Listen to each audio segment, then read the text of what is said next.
All right, welcome to the Sharp Mind Show, episode 36. I'm Nate, your host, the Fit Future MD. Be sure to shop at InserSale.com and pick you up a cool, inspirational t-shirt today. Use code FitFutureMD for 20% off. All right, we're starting off hot. We're starting off with my Carolina Panthers, baby. So Carolina Panthers defeat the Miami Dolphins 27-24 after coming back from a 17-point deficit. Now, it started off rough, right? We got two turnovers back to back, and the Dolphins capitalized on those turnovers. Fumble literally. Bryce Young missed the read on the play and pulled the ball on a run pass option, and defensive end was waiting right for him, took the ball from him, and that was it, right? Like, it wasn't even a fumble. It was just like, give me the ball, like he handed it off to the defensive end, right? And of course, the next series he threw an interception, but so we had two turnovers right from the start, and ended up with a 17-point deficit. But then we settled down and we started doing what the Carolina Panthers do best, right? And that's run the football, right? Rico Dowdle, 23 carries, 206 yards, and a touchdown. Had a great game, breakout game. Obviously, Chuba Hubbard is out injured this game. So, it's going to be interesting to see, when Chuba comes back, what the dynamic is. It's definitely going to be hard for me because I had Chuba on my fantasy team. Also, picked up when I saw that he was getting a calf injury, I picked up Rico, knowing that he was the backup. So it's going to be tough for me on which one to choose to put in. Do they follow the hot hand in Rico, or do they keep Chuba with the most carries when he comes back? Not sure on that one, but basically, Carolina Panthers end up 2-3 instead of 1-4. So now instead of a 0% chance of making the playoffs, at least you have a 22% chance of making the playoffs, right? And it's very clear, that it's not player personnel necessarily with this team, right? We have a team that's good enough to win, right?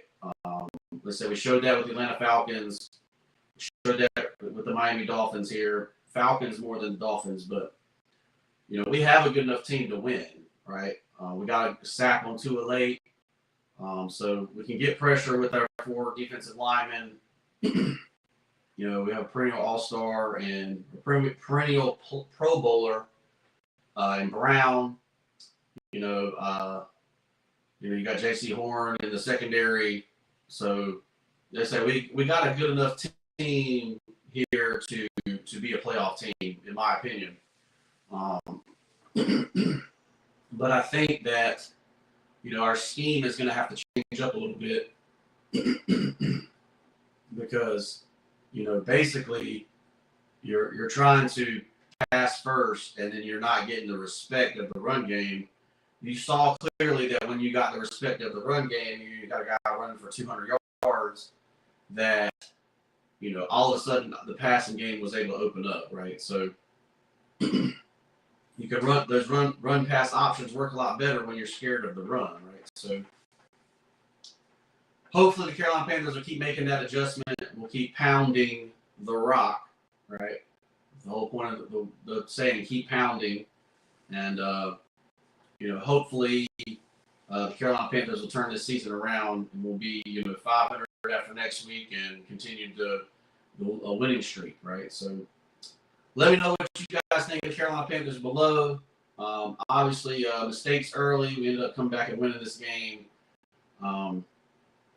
But like I say, Tua on the other side, he gave a decent performance, 256 yards, 3 touchdowns. He was sacked 3 times. They basically had no running game against the Carolina Panthers. Carolina Panthers on defense stopped the run. You know, he had 10 carries for 16 yards. Like, you can't do nothing when you got 1.6 yards a carry. Obviously, Waddle on the other side had a big game. Waller had a big game, but we basically shut him down in the second half. Like, he didn't do anything in the second half. But he was basically a monster in the first half for the Miami Dolphins. But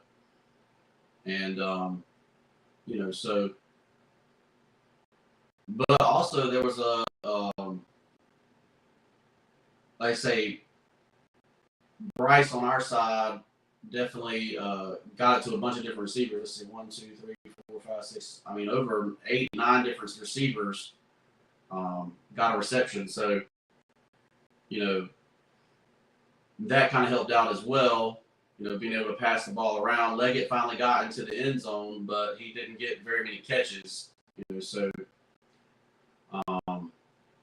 like they say, it's still a getting open problem for Leggett. Right? Leggett's just not getting open. So keep that in mind. Let me know, guys. Let me know what you guys think about the Carolina Panthers. They are definitely a team that could make the playoffs, in my opinion. Definitely have a good enough team to make the playoffs. And honestly, we match up well against the defending Super Bowl champs. So, you know, just like we showed last year, we dominated them. But let me know what you guys think in the comments below. All right, so this episode is brought to you by London and the Googly Goo, which is my wife's children's book. Check out London and the Googly Goo, available on Amazon if you have nieces, nephews, or children of your own. And you can also pick it up in the link in the description. All right, so you get this story on Saturday. It's kind of weird. It's Mark Sanchez stabbed in hospital. Right.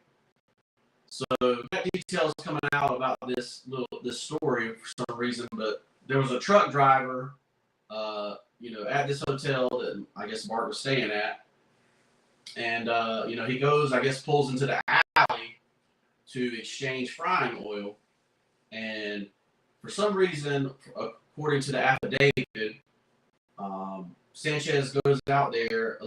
Sanchez allegedly goes out there and is like, "Hey, you can't park here," and you know, gets into an altercation with the truck driver. Apparently, gets into the truck, somehow gets sprayed with pepper spray, and then still keeps coming at the guy. Apparently, throwing the guy against the wall. And I guess whenever he got back to his feet, was still coming. And so the driver stabbed Sanchez, and then Sanchez, you know, allegedly fled the scene or whatever. But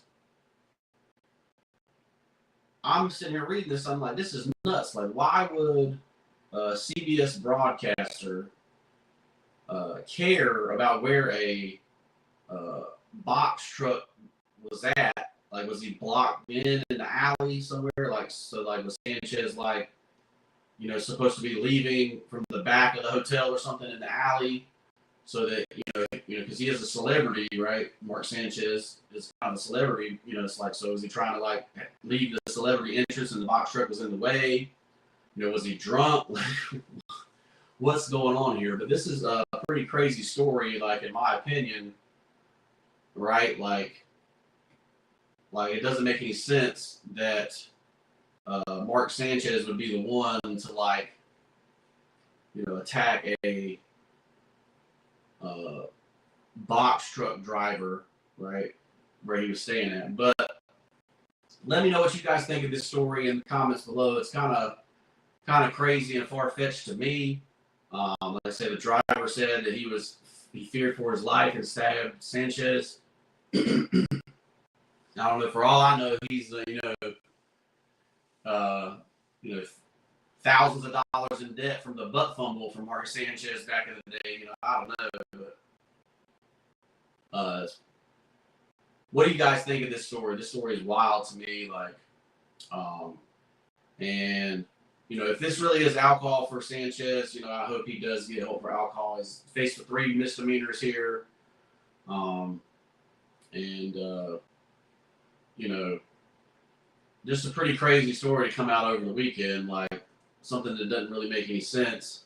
But, you know, the world's not been making any sense for a little while anyway, right? So let me know what you think in the comments below. All right, so in life coaching today, we got Frank. Frank's 42 years old, just got his master's degree. He's got 15 years of experience, but he keeps applying for jobs that are beneath his skill level.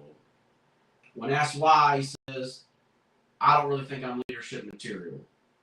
So how can we help Frank? Well, I talked about this the other day about how, so if you're sitting at work, you know, and they're having to pay, you know, the, what you would call the people that do the work, or the non-management people, they're basically the minimum wage, or what the wage that's required for the regular worker, the non-management worker, is increasing, whereas the management side is staying the same, right? So, you know, I'll give you an example.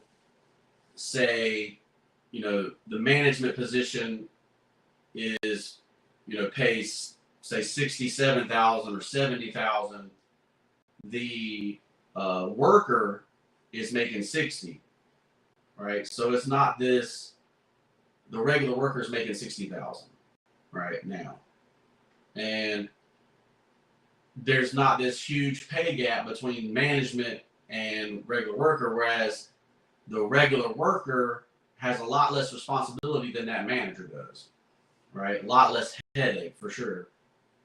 But, you know, so you're seeing that a lot now. So you're seeing where people that, you know, are in their late 30s, early 40s, they're not wanting to move up to management level because they're not getting a big enough pay increase to justify the extra headache that comes along with being that manager, right? So that's one thing you got to get over, right? Because, you know, if you're going to move up in management, so you move up to the manager here, then there's the next one, and the next one, and the next one, right, that you're trying to get to. So number one, you got to realize that, you know, if that's your path, right, that, you know, it's a stepping stone, right? So you know, get into that management position, you stay there for 2 or 3 years, and then you're moving on to the next one, and the next one, and the next one, right? So that, you know, instead of you making the 70,000, all of a sudden you're making the 120, the 150, the 200,000, right? So, but you don't sit there and do it for 10 years, right? And just be the bottom manager for 10 years, right? But then the other thing is, you know, he's like, doesn't believe in himself that he could be the manager, that he is management material, right? Well, basically, how do you become management material? You make yourself into one. You get the skill set, you get the mindset, and you have the habits of being that manager, right? So how do we get this? We do this, you know, with our affirmations. Number one, mindset. Fix it with affirmations. If you don't have affirmations, you can pick mine up for free in the description, the link in the description. But, you know, so start with affirmations, then you got your skill set and your habits, right? So he's got his master's degree, right? So then he needs to be working on specific skill sets for that management role, right? So